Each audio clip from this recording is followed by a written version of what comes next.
Yo, what's going on, guys? So in this video, I'm going to be going over basically every single business model that I've tried over the past 4 years. Like I've pretty much done like the majority of, I'm sure, what you guys think of when you think of like, online business, online marketing, internet money, stuff like that. Just to name a few: trading, drop shipping, high ticket sales, marketing agency, copywriting, content creation. So I'm going to be going through all those models. I'm going to tell you from personal experience, like what you can expect when you get into this, because I'm sure there's a lot of you guys watching who are either just kind of getting into the online business world. You're seeing all these business models. You don't really know like what to expect from any of them, just because you might just be getting started. So I'm going to go through and I'm going to just like tell you what you can kind of expect from these different models based on my personal experience. This isn't going to be like, oh, this model sucks, this is what I do, so you guys should all do this. Like I'm literally just going to give you my honest thoughts about it, because I've done every single one of them for like a good amount of time. So I kind of know like how it's going to start off, the problems you'll run into, some like upsides of each one. So this is going to be a video that I personally wish I could have seen like 4 years ago when I was just getting started. Probably would have saved me a lot of time trying to like figure out what was going to be best for me. So let's get into it here. If you guys are new here, like the video for me, subscribe to the channel, and let's get it going. So I'm just going to assume that everybody watching this video getting started from zero is starting with no money, and you don't want to be like spending all day every day working, because you want to. That's the reason we get into online business, right? So that we, one, don't have to work a job, and two, just make sure it doesn't like feel like it's an actual job. So starting with the first one, trading.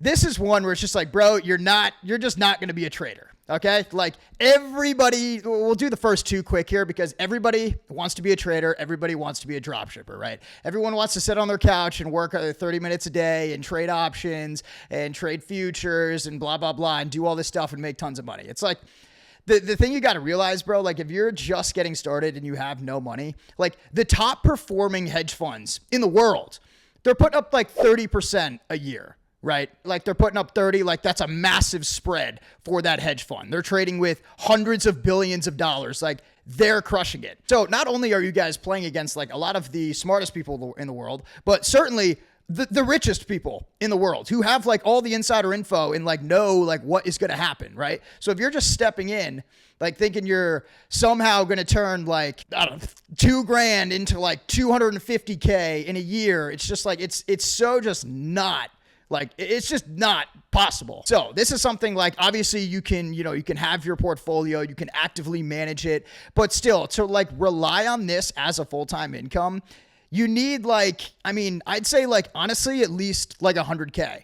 Like say you are matching these hedge funds, right? You're putting up 30, 40% a year. Okay. Now you're starting to make like 30, 40 grand on the side. Like that's pretty good. But like best case scenario that happens, and with 100K and you make like 30, 40K a year. Like there's just way more, there's way better models out there for you to like actively make income. And then, once you do make a lot of money, okay, you can start investing it into some longer term ideas. Okay. You can start actively managing it, but like there's so much work that goes into that. And it's just not like, if you're starting with no money, like it's just, this is what I wish I heard. It's like, you're not going to be a trader, bro. Okay. Drop shipping. This is another super popular one where like, people were making like tons of money, like way back in the day. I'm not like against like organic drop shipping as a model. I personally now, like just with TikTok Shop, I don't really think it's worth it to completely like pursue drop shipping, because there's really like two ways you're going to go about this, right? As a drop shipper, a lot has to go right. Like you need to have like a perfect product. You need to have the advertising like spot on. Like, yes, you don't have to hold any inventory. You can set up like a store on Shopify with a random product that you either get from like, overseas or wherever. You have someone take care of all the shipping and everything on the back end. But like, at this point, your main job is to drive traffic to that website, because you can't just put a random product on a Shopify store and then just have like people come in and buy it, right? So you have to drive traffic to that site. So you either have to drive it through paid ads. And this is when, drop shipping was massive, when like paid advertisements were just so cheap on Facebook, where you could throw up ads on Facebook, drive people straight to your landing page, and then just sell that. And you'd still like be in the green. So you could just ramp up the ad spend, sell more products, and you're not doing anything like on the back end. But now, ads are super expensive. So it's going to be very difficult. Like you're probably just going to be burning thousands of dollars if you're trying to run paid ads to your Shopify store. Now, the other side of that, if you're going to do it like organically, like say you find a trending product from Alibaba or something, you go in, you have an Instagram account, Facebook account, YouTube account, and you're making organic content to try to drive people to like your link in bio, right? That like works. It is going to take a lot of time. And I just think that, with the rise of TikTok Shop and, having the ability to basically drop ship, like you don't have to store any products. You don't have to ship anything. You don't have to make anything. Like you can go in, you can kind of eliminate like the product research side and like the testing products phase, because you can just sell and be an affiliate for the most popular products, most trending products on TikTok, make videos, do live streams, and sell products that way. I think it's just easier to do. So that would be, again, my personal opinion is like if you want to do like the e-commerce and content, right? Like I think the best route to take is just TikTok Shop, because it's like, all right, you can find, what products work, what types of videos work. And again, you don't have to worry about any of like the back end logistics that go into running an e-commerce store. Yo, almost forgot. I was just editing the video and I just started a free newsletter where I'm going to be sharing a lot of the behind the scenes stuff that I've learned while running my creator business over the past couple of years. So check it out. Link is at the top of the description. It's free. It's sick, according to me. So check it out. I'll see you guys inside, and back to the video. The next one, high ticket sales. So this is like, again, I did this for a few months. I was selling a marketing agency offer where it was like 3 different packages. It was $2,000, there was a $4,500 and a $6,500 package. So it was like fairly high ticket, and high ticket sales can be a good, I think it's like a good business model if you're optimizing for location freedom, because you can like 100% work from anywhere in the world. Like all you have to do is take Zoom calls for the most part. But with that being said, like best case scenario, you have a full calendar every single day, right? Like you're taking calls from like 9 a.m. to 7 p.m., 8 p.m., and you're just back to back to back to back all day, every day. Because for the most part, you're going to be working on like a commission basis. So if you're selling a product that is, $5,000 and you're getting 10% of that, okay, cool. You can make $500 a sale. And obviously if that product is like selling like crazy, you can start to make like a ton of money. I also think there's a pretty big spread in the high ticket sales like industry. Like if you can get on an offer that's tied to like a huge personal brand, like you're selling like a course, like just like their info product, right? That is definitely a great gig because you can make a lot of money and it's like easier to sell because you have the personal brand you can leverage. Like anybody could jump onto a sales call for Iman, right? And sell his products, right? Because he has a huge brand. But like it's going to be pretty hard to like get on to those offers because they're already all taken, right? So you're likely going to have to start out at like a smaller offer, maybe something like a marketing agency because they just need closers. And again, you're going to be in calls like all day, every day, relying on commission. So like you need to, that's how you're going to be making money, is taking calls all day. And it basically turns into a full-time job. And a lot of the time it is the same thing all day, every day. Like I would look forward to no shows on my calendar at like, a random spot, like a 2 or 3 o'clock, because then you could like go to the gym and you're not like trust me, after like a week, you'll be like, wow, this is more intense than a full-time job. And if you do that for a couple days and you don't make any money, you're like, this is okay. Yeah, this is tough. So, I think it's good if you have like this. From what I've seen, a lot of it is just like connections. If you're like in that high ticket space, like if you can get on a great offer and you can sell for them and you can make, it's a high ticket, like a $5,000 product, whatever. And you're going in, you're making good money. That's great. But a lot of the time, you're going to be on offers that are like $1,000, $2,000. If you're lucky, right? Like you still have to go out and find these offers. Like it's pretty hard to land like a good sales gig, because for the most part, like info product guys are just going to hire people that they know, right? And like hire sales guys from like referrals and stuff like that. So it's definitely a big networking game. And again, best case scenario, you're essentially working a full-time job, and you also run the risk of like not making money. Like you could be working way harder than you would at a full-time job, but then like have a couple days or even a couple weeks where like you just don't close deals. You get a bunch of no-shows.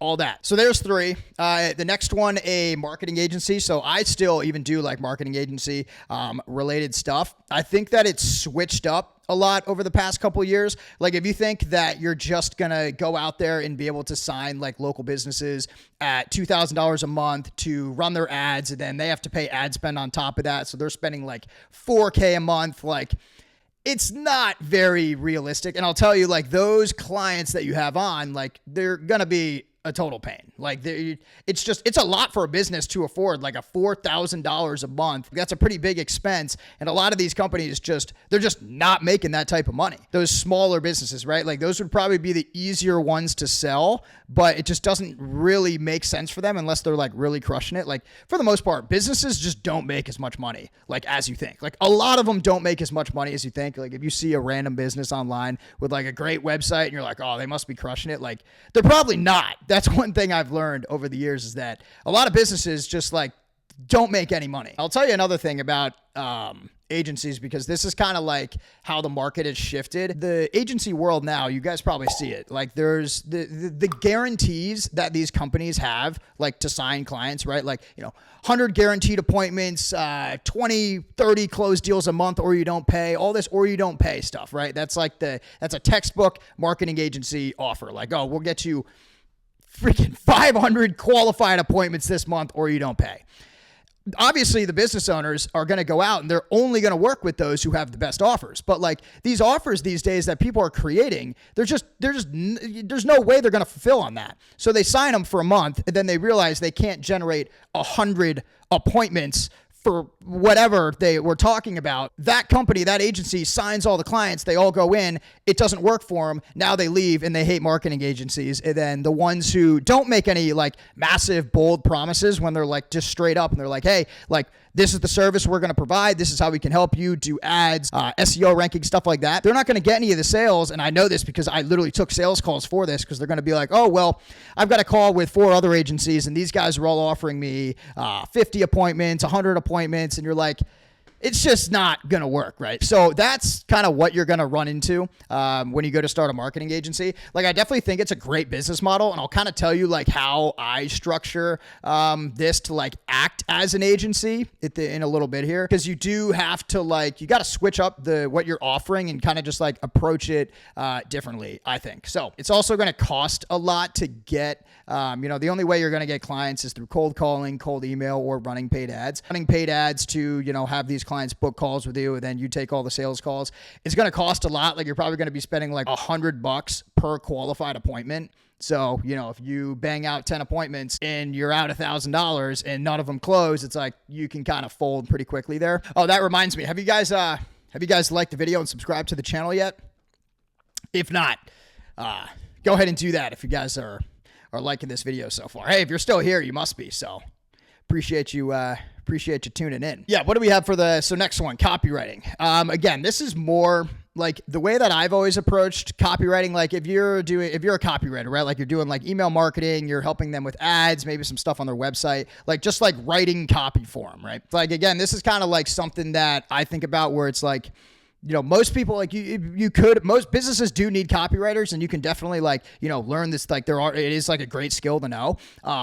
But you also have to think about like, okay, like what is going to be the easiest way to like go out and sign clients? Like what are the offers that are selling right now? How am I going to like get my way into the business and then kind of like scale from there? So this is kind of how I've always approached copywriting.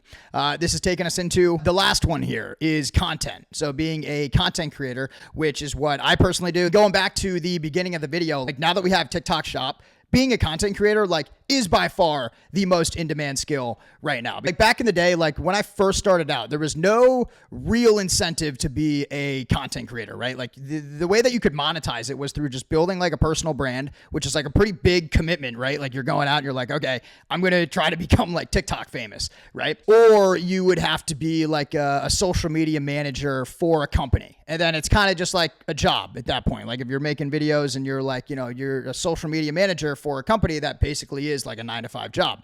And then this is like back in 2020 when I kind of got started. And then like a year or year and a half later, being a UGC creator or user generated content became like a massive thing where brands realized not only they like needed content because these short form content platforms like TikTok were popping off, but they needed creators to go out, like multiple creators to be making videos for their products, just either promoting it or going in and like talking about it, like showing people how to use them. I started out in like the tech and financial space. So I wasn't really, for the most part, like selling any products. I was more just going in and like making organic videos about the platform. So then, UGC became popular and brands started going out and they would have, multiple creators kind of working for them and on retainer deals where they'd pay you like $1-2 grand a month to just consistently make videos for them, whether that was organic content or advertisements. But at that time, they were both kind of separate. Like you either were doing like organic stuff or you were running ads on Facebook. But now those two have literally come together where every single brand, like they're seeing other brands on TikTok Shop, like putting up like millions and millions of dollars a week. So not only is it the most in-demand skill right now, and also I think the easiest one to sell. This is also the one thing that business owners will just like always refuse to do. Like at the end of the day, if a business owner needs to, do email marketing, like they'll probably just suck it up and like start writing the emails and like doing it themselves. For whatever reason, some people just refuse to put themselves on camera. Like they'll just never do it. So they're always going to need content creators to do that. Now with TikTok Shop, they also need live streamers because that crushes it. So there's just like, there's so much you can do as a creator. But going back to kind of how like I will structure deals now and like kind of build out this like creator funnel. I'll take, for example, like one of the first financial and tech brands I started working with, I just kind of pitched them as like a video creator. Like that's all I was doing. I was making like 20 or 30 videos a month for them. So basically giving them daily videos, running all their social media accounts, taking over the Instagram, doing stories, replying to comments, all that stuff. So I was basically a social media manager. And I was also their content creator. From here, this is where I recommend going in and like actually starting to just continue to upsell. So I looked at them, I was like, hey, like financial and tech brands, like Twitter is a massive platform for these companies. Like that's where like honestly the majority of those financial brands, like most of their traffic comes from Twitter. So I was making TikTok videos. We were getting a good, pretty good traction from those. And I was like, okay, we need to start like a Twitter account. And I can just basically take like the content that I'm making in the videos. I can split it up and I can make like threads. I can go in, make tweets, just be like active on Twitter and build out that presence. So that was a great way to like go in and upsell them there. So we started doing Twitter stuff. So this is like the copywriting, right? So if I pitched them on just like making tweets, then it probably wouldn't have worked as well as like, hey, like, TikTok is absolutely crushing it right now. Like every brand is making short form content. We need to do this. Once you get in there, then it's like, all right, now let's start to scale out and see like what is going to work best. And then that's where you can like go in and be like, okay, why aren't you guys on this platform? Or why don't you guys have like an email list going? Like we should take some of these organic videos, run them as ads, build an email list, right? So you kind of just have to like realize where the company is. If they're a newer company and you approach them to like run their email list, they probably don't even have an email list. You have to go in there and just think about like, okay, what's going to be like the best way for me to get in with this business to like actually sell to them and kind of see what works there. Another example is like a supplement company I just started working with like 4 months ago. We started, again, just TikTok Shop because it was a super in demand. Like they knew they needed to be on TikTok Shop. I literally shot them a cold email is how I found them. But we started out on TikTok Shop. Okay, I was making videos. I was doing live streams for them. Very quickly, we were like, all right, we need to take these videos and start running them as ads. Like they had the budget for it. So then I became like their Facebook ads manager, right? Their marketing agency. I was making the videos. I was writing the copy. So I was also their copywriter. Again, we use the same like strategy as like, okay, like supplement companies, you guys need like an email list. For like a ton of sales come from for e-commerce companies. So that's where you can go in and start to build that out. But for me, I've always found it was best to like position yourself as a content creator, just because brands are always going to need it. And then there's so much room to like grow within a company. If you are like either the face of their company, you're making all the videos, and you're in charge of like that social aspect. That's personally why I like being a content creator first and then kind of working in and starting to scale up. I've always just like personally liked making videos. So if you're someone who like likes to make UGC videos or ad videos, talking to the camera, talking head style videos like this, I would definitely recommend kind of positioning yourself like that. But yeah, hopefully that video helped you guys out. Hopefully it'll save you guys some time going in and, not trying every single business model, because you'll kind of know what to expect there. But yeah, like the video for me, subscribe to the channel. If you guys want to join, I have a free newsletter where I talk about all things content creation, TikTok shop, how to build a full creator business, right down in the description below. It's completely free. I also do have a TikTok accelerator program for those of you guys who want to build a creator business as fast as possible. So check out the description for both of those, and I'll see you guys in the next one. Peace.